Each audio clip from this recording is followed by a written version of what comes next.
investidas do rei da Síria, chamado Senaqueribe.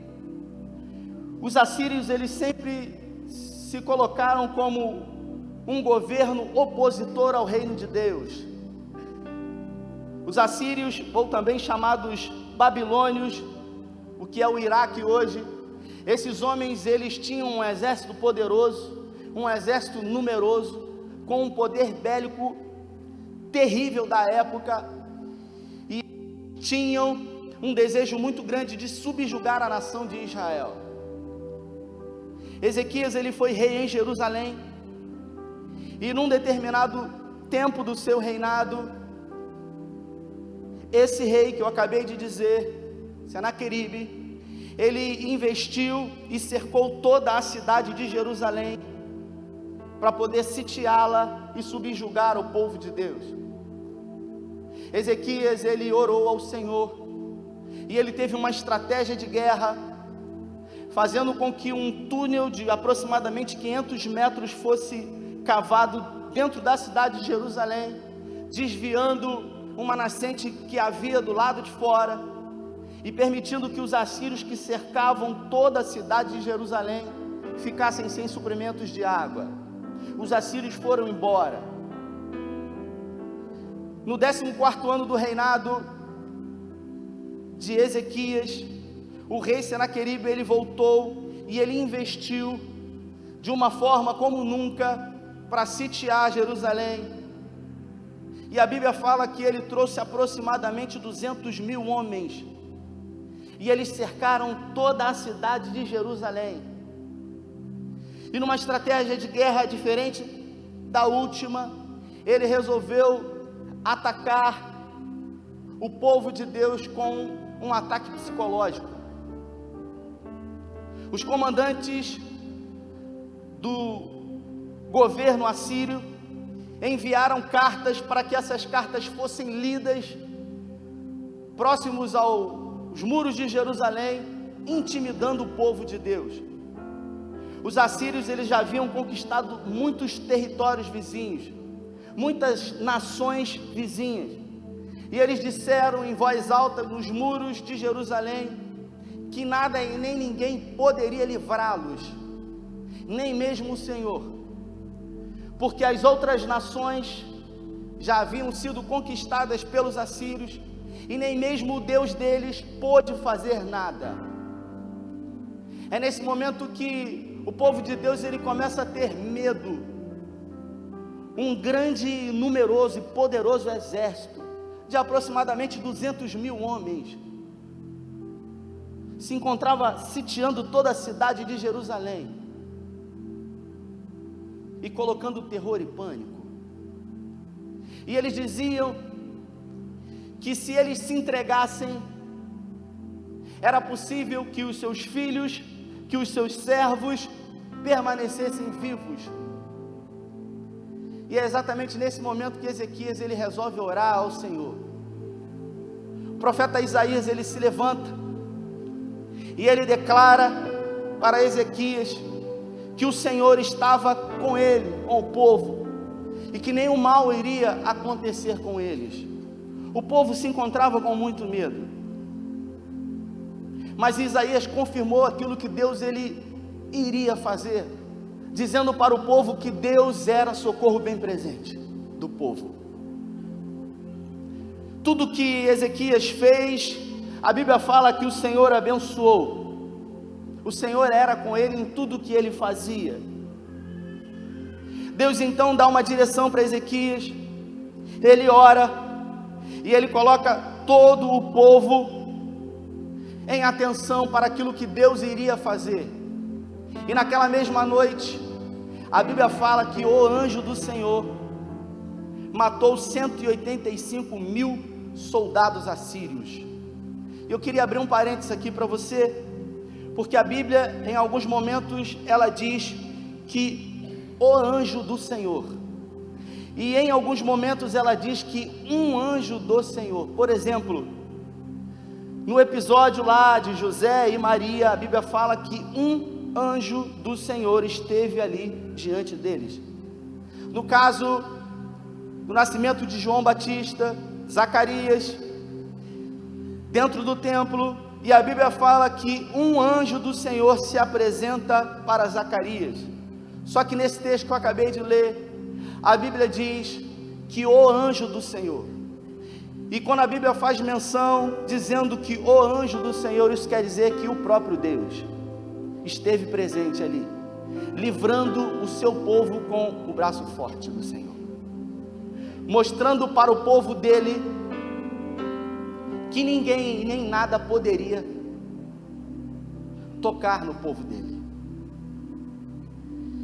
Ezequias teve um tempo de trégua na sua vida, depois dessa grande vitória contra Senaqueribe, e Deus então novamente resolve visitar Ezequias através do profeta Isaías, com um recado para ele, dizendo para ele o seguinte: olha, nesse momento Ezequias se encontrava enfermo, com uma espécie de câncer em todo o seu corpo, e Deus diz para ele que aquela doença era de morte, que ele não sobreviveria. E Deus dá uma ordem, uma direção para Ezequias através do profeta, dizendo: organiza a tua casa, põe de pé a tua casa, porque certamente você morrerá. A Bíblia fala que Isaías saiu da presença de Ezequias, ele se encontrava acamado num leito, e o texto diz que ele se virou para o canto da parede, e ali ele orou ao Senhor, e ele pediu para que Deus livrasse ele desse mal. As escrituras dizem que Isaías não tinha sequer saído ainda dos portais de Jerusalém, quando Deus falou com ele novamente para que voltasse e desse um outro recado a Ezequias, dizendo para ele que Deus havia ouvido a sua oração e que iria acrescentar a ele 15 anos de vida. Deus deu a esse homem mais 15 anos de vida, para ele ter a oportunidade de corrigir aquilo que estava fora do lugar na sua casa. 3 anos após Deus ter falado com ele de uma forma incrível, e ter pronunciado para ele, através de um sinal, a cura, ele pediu um sinal a Isaías, de que Deus iria curá-lo. Isaías então diz para ele: você vai decidir o que você quer que a sombra avance do sol ou que ela retroceda? Ezequias disse: para que ela avance é mais fácil, eu gostaria que ela retrocedesse. E a sombra, ela retrocede alguns graus, mostrando que Deus realmente haveria de fazer um milagre na vida dele.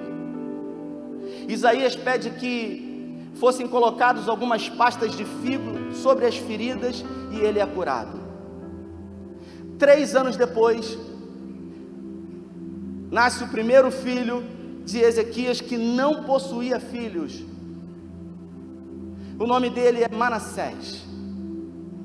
Manassés quer dizer: Deus me fez esquecer o tempo de adversidade.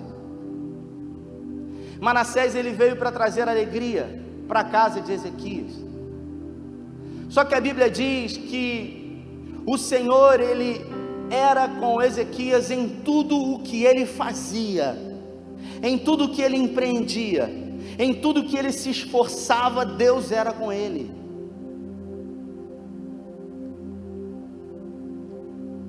Num determinado momento, depois de ter reinado 29 anos,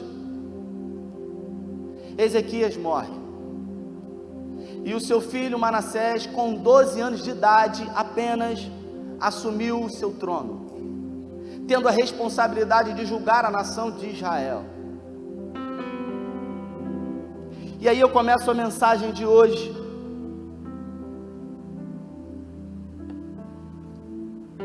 porque diferente do seu pai, e de tudo o que o seu pai fez e realizou, Manassés, ele preferiu, ele decidiu fechar as portas do templo.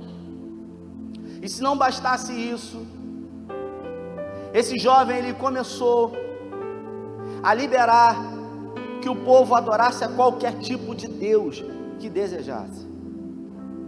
Dentro do templo de Jerusalém, ele pediu que fossem erguidos postes ídolos para que homens e mulheres adorassem a deuses estranhos, como por exemplo Baal, que quer dizer Deus da terra, do trovão, e também a sua esposa Azerá, deusa da fertilidade.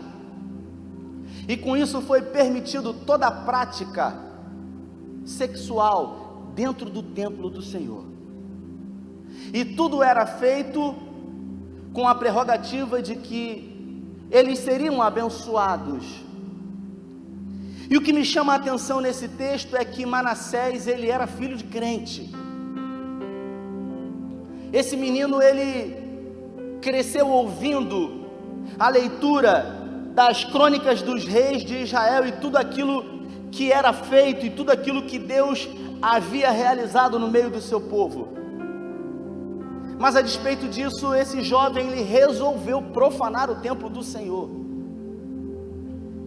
Manassés, ele governou a nação de Israel durante 55 anos. Ninguém governou mais tempo do que ele. Mas ele foi o pior rei que a nação de Israel teve. Esse rei, ele matou muitos inocentes. Ele prejudicou muita gente. Ele profanou e ele profanou muito o nome do Senhor. E Deus havia enviado Isaías para alertá-lo diante daquilo que ele estava fazendo, das suas práticas pecaminosas. Mas a despeito disso, ele resolveu ignorar tudo isso, porque ele achava que tudo que ele estava fazendo tinha, no fundo, um sentido.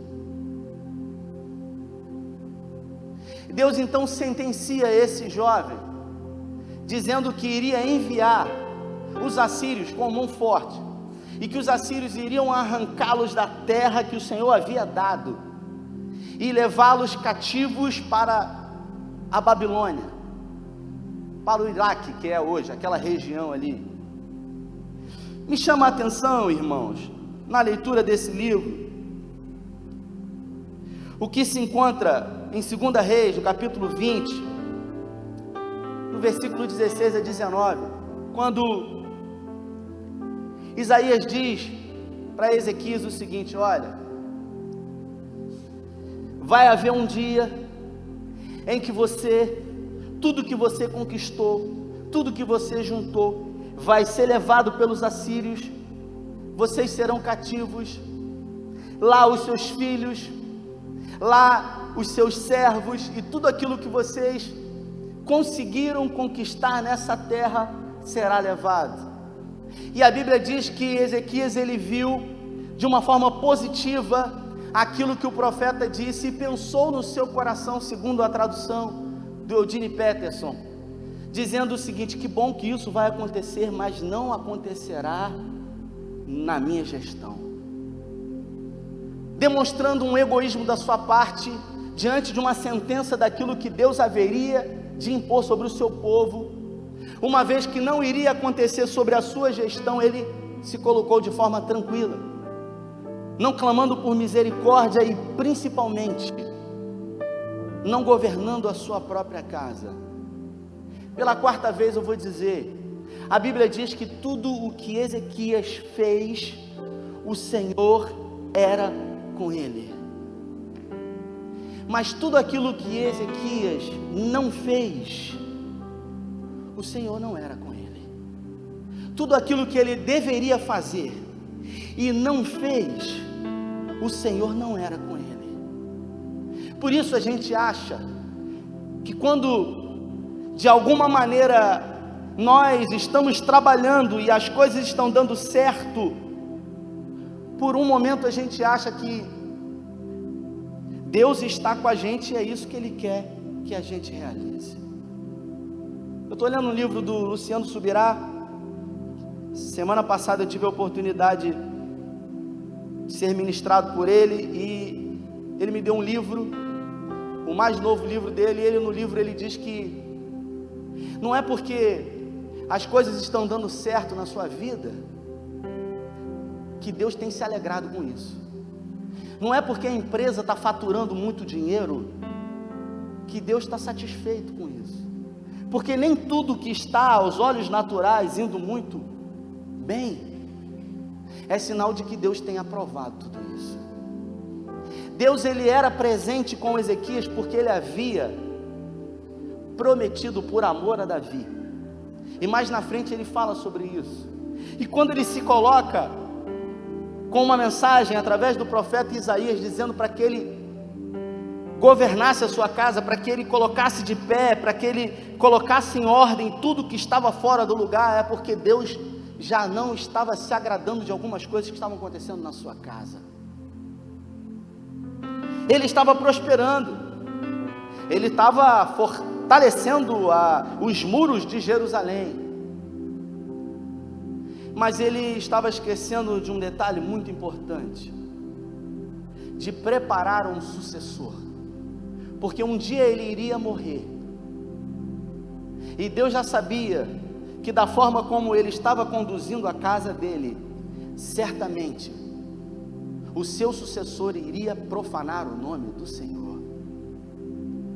E eu me pego pensando nos dias de hoje, na minha vida, e na sua vida, você que está aqui, que talvez esteja vivendo um tempo muito difícil, um tempo chamado por muitos de crise, onde você tem feito, Deus sabe você o que para permanecer firme aqui, para honrar com os seus compromissos,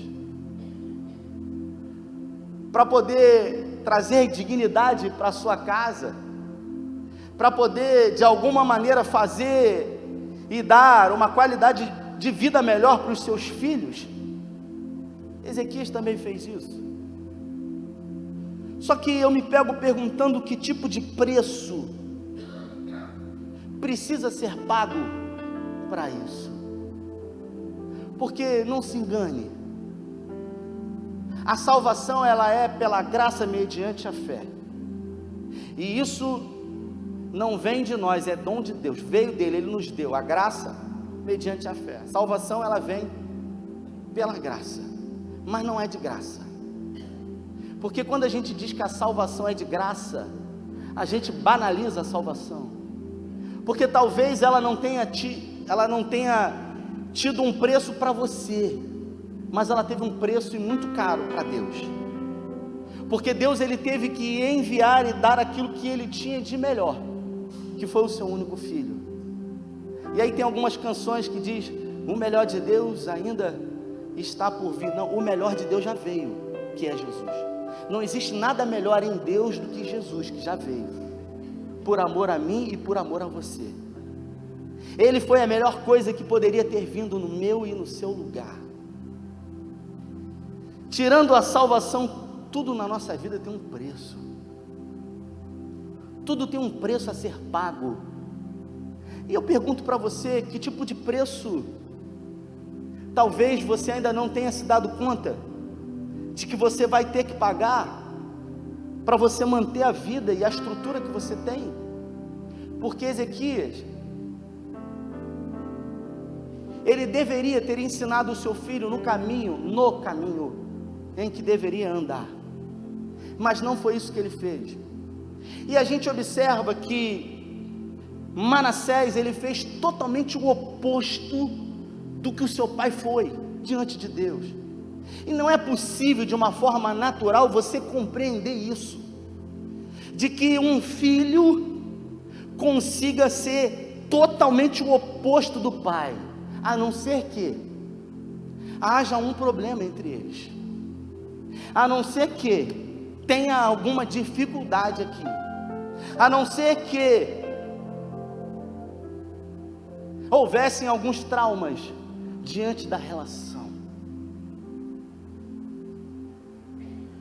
Essa semana e a semana passada, eu fui procurado por duas pessoas diferentes, que me pediram ajuda com dificuldades na relação com os seus filhos. E essas pessoas chegaram até mim dizendo: eu preciso de ajuda, porque quando os meus filhos eram pequenos, eu fiz de tudo, e E eu dei um duro danado para poder construir, para poder dar o melhor para eles, para poder fazer por eles. E quando eles começaram a crescer, na fase da adolescência, eu percebi um certo distanciamento. Uma dessas pessoas me disse. Mas eu achava que isso era coisa da adolescência. E quando eu me dei conta, eu vi que hoje existe um grande afastamento entre eu e o meu filho. E de alguma maneira eu tento me aproximar, mas eu não consigo, disse o pai para mim. Ele disse: em algum momento houve uma ruptura, mas na verdade eu não sei o que aconteceu, porque tudo que eu fiz foi por amor a ele. Todas as vezes que eu tive que estar longe dele, trabalhando, conquistando, foi para dar para ele uma condição de vida melhor. E isso me chamou muita atenção, porque nós queremos conquistar, nós queremos crescer, nós queremos dar o melhor para os nossos filhos, e não tem nenhum problema nisso, desde que a gente tenha em mente o preço que vai ser pago por isso.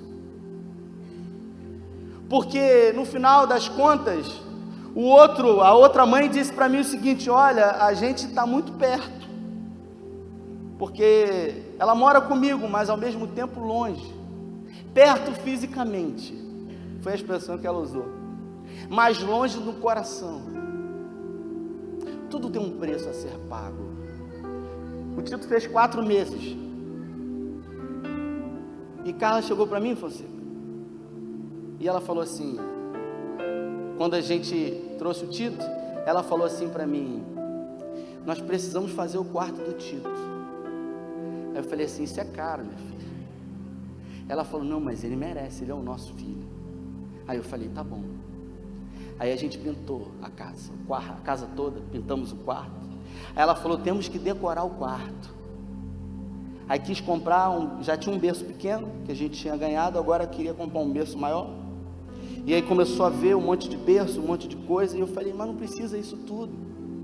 Ela falou: precisa, porque é o nosso primeiro e único filho, afinal de contas ele merece.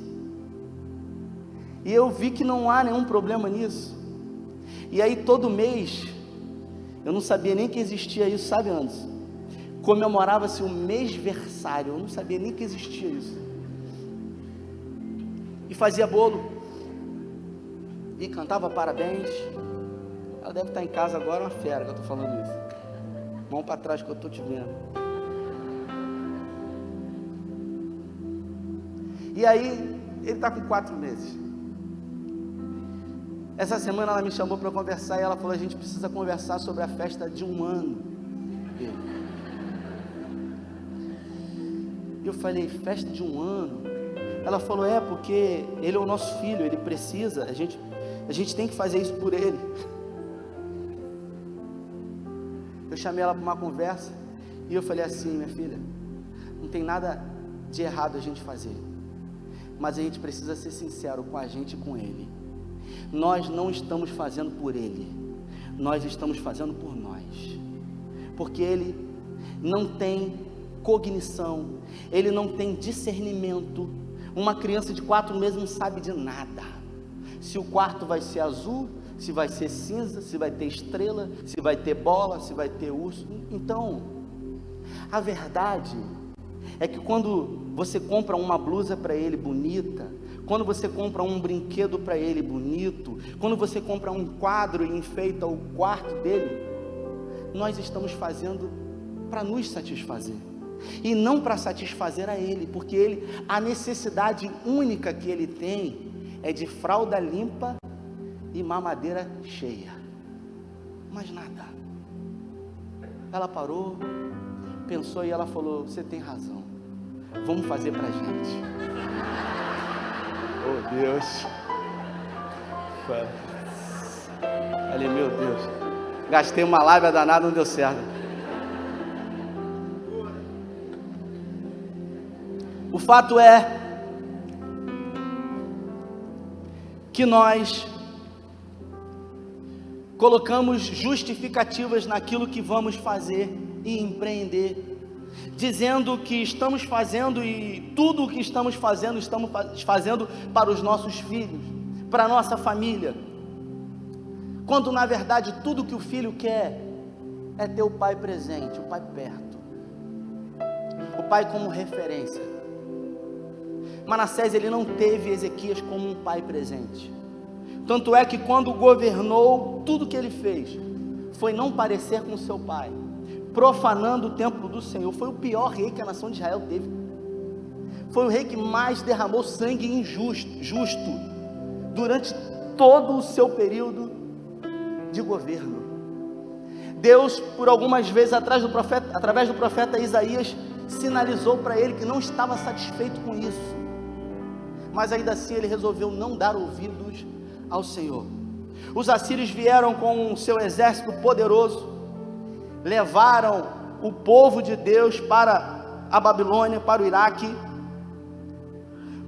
Manassés, ele foi preso, ele teve a sua orelha furada, foi colocado uma argola no seu nariz, e ele foi puxado por uma corda com uma argola no nariz, foi colocado nos seus punhos algemas de bronze, e ele, por um período de tempo, se encontrou preso num calabouço na Babilônia.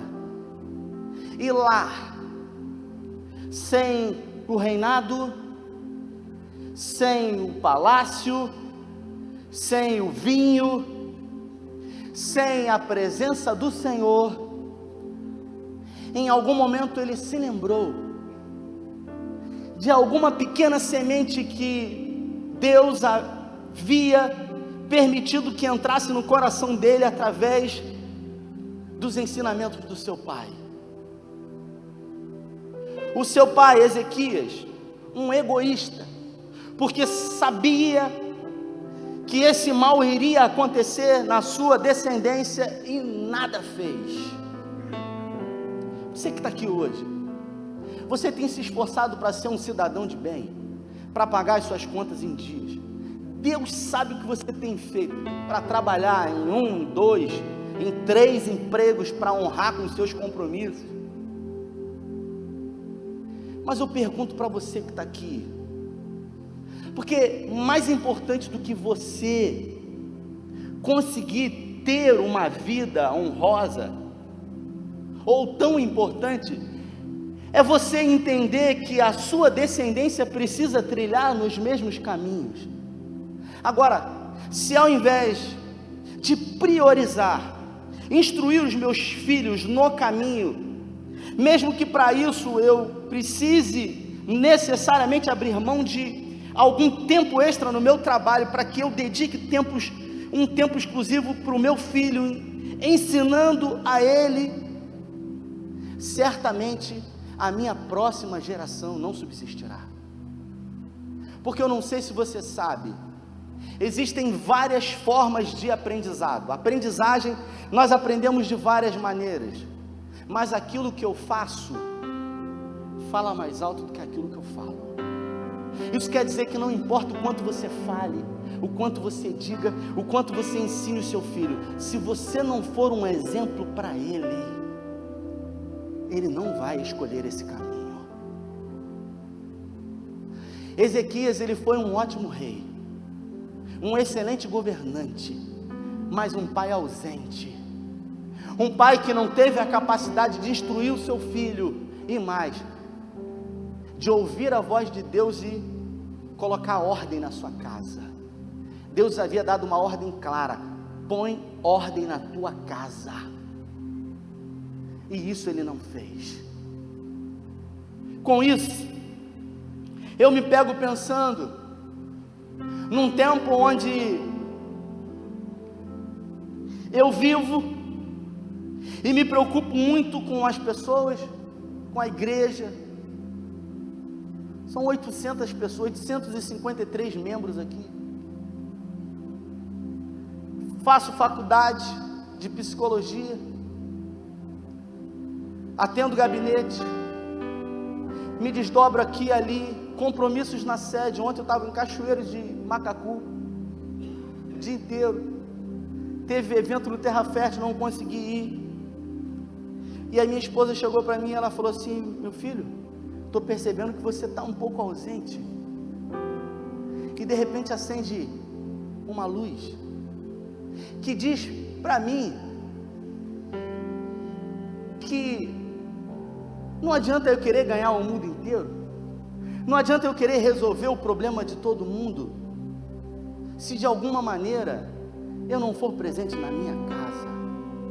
A Bíblia diz que quem não tem cuidado com os seus, e principalmente com os da própria casa, negou a fé, e é pior do que infiel. Esse versículo se encaixa perfeitamente na vida de Ezequias, porque, irmãos, não se engane, quando a morte chega, e morreu, acabei de ser informado que morreu uma pessoa, que é amigo de um irmão aqui da igreja.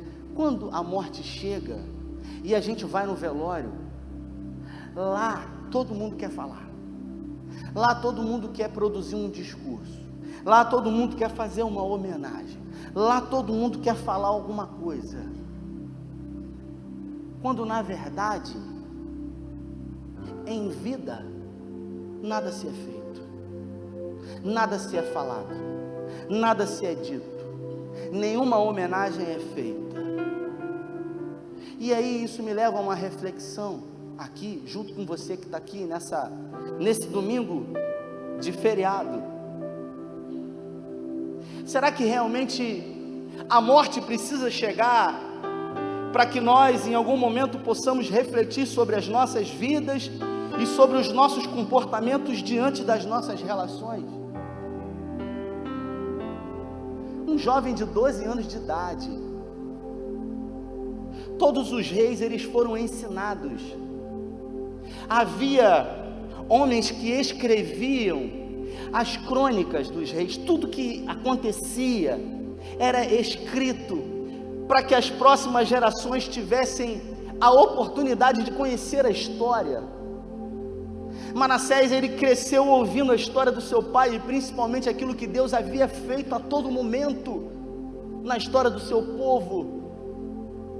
Mas esse homem, por algum problema direto com o seu pai, resolveu profanar o nome do Senhor, porque Ezequias, ele resolveu não fazer aquilo que deveria ter sido feito, colocar a sua casa em ordem. Eu pergunto para você,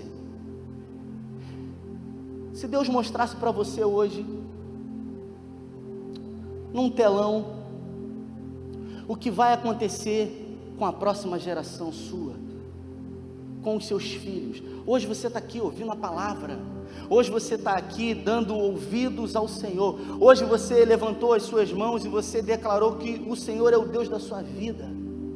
Mas se você tiver a oportunidade hoje de saber que talvez o que você está fazendo hoje não vai cooperar para que o seu filho, assim como você, amanhã esteja aqui sentado, mas diferente de você, o seu filho irá virar as costas para o Senhor, profanar o nome dEle. Eu não tenho dúvida que essa palavra é uma palavra muito reflexiva, é uma palavra que pode mudar a história da sua descendência. E escute o que eu vou dizer, a gente às vezes acha que a mudança ela acontece, o ser humano ele é assim, o ser humano ele sempre espera que algo externo aconteça para mudar aquilo que está dentro dele. Para que uma transformação na sua descendência aconteça, não precisa ter música alta, não precisa ter arrepio, precisa ter uma compreensão daquilo que eu estou fazendo e de quem eu tenho sido. Porque eu falei hoje de manhã, existem coisas que têm preço, mas tem coisas que têm valor. Por isso tem coisa que tem preço e tem coisa que tem valor. Eu vou dar um exemplo. Talvez o carro que você tenha, ele custe 20 mil reais, 30 mil reais, 40 mil reais, 50 mil reais, 100 mil reais, ele tem um preço. Mas tem coisa nas nossas vidas que não tem preço e tem valor. Quanto custa o teu filho? Meu filho não tem preço. E se não tem preço, é porque tem valor. E eu aprendo com isso que o que realmente importa nessa vida, o que realmente demanda o meu investimento de tempo, a minha atenção, a minha preocupação, o meu investimento, não é aquilo que tem preço, e sim aquilo que tem valor. Porque um dia você vai morrer, e eu também. Eu espero que você vá antes de mim. Eu faço seu enterro. Graças a Deus. Um dia você vai morrer e eu também. E a nossa geração vai permanecer aí. E não faz sentido para mim ser um pastor em excelência se o Tito se perder depois da minha morte. Não faz nenhum sentido para mim trabalhar, ganhar o mundo inteiro e perder a minha própria família. Isso aconteceu com um dos reis mais importantes da nação de Israel, chamado Ezequias. Um rei que tudo o que fez, o Senhor era com ele. Só que, como nós estamos numa série chamada Epitáfio, eu vou dizer o Epitáfio de Ezequias. Foi bem sucedido no que fez, e mal sucedido no que não fez. Observe que Deus estaria com ele em tudo que ele fizesse. Se ele resolvesse se dedicar àquilo que realmente, pode subir no estádio de louvor, aquilo que era importante, aquilo que tinha valor, o Senhor seria com ele. E certamente Manassés seria um rei que sucederia a ele como um rei que fez aquilo que era reto e justo aos olhos do Senhor. Mais importante do que produzir conforto para a sua família, do que encher os seus filhos de bens, de presentes e de herança, é você deixar dentro do coração dele um legado de desejar ser o homem que o pai dele e que a mãe dele foi diante de Deus. Porque Deus é tudo que nós temos. Eu disse hoje de manhã que a nossa relação com o Senhor é uma relação racional, porque eu entendo que se o Senhor não estiver comigo, eu não tenho nada. Que se eu não estiver na presença de Deus, eu sei da onde eu vim, e por isso eu sei ainda para onde eu posso ir. Eu não me assusto com nada, irmãos. A gente ouve coisas absurdas. Você pode imaginar que o ser humano pode ser capaz de fazer com o outro. Eu já não me assusto mais com nada, porque eu sei que aquilo que um ser humano fez, qualquer um pode fazer, se estiver longe da graça de Deus. Qualquer um pode fazer, tanto positivamente em Deus, quanto negativamente longe de Deus. Eu pergunto para você, para a gente caminhar para o final, se você fechar os seus olhos hoje, você tem certeza de que os seus filhos, eles seguirão realmente nos caminhos do Senhor? Ou a cabeça dos seus filhos está pensando exatamente o seguinte: a hora que o meu pai morrer, meu irmão, aí eu vou largar esse negócio de igreja, porque eu vou porque me leva, eu vou porque me obriga, agora, querer, desejar, eu não quero. Provavelmente foi assim com Manassés. Tudo foi feito e tudo foi colocado de uma forma impositiva, mas quando cresceu, quando já tinha maioridade e mandava em si, fez aquilo que era mal aos olhos do Senhor. Se coloque de pé.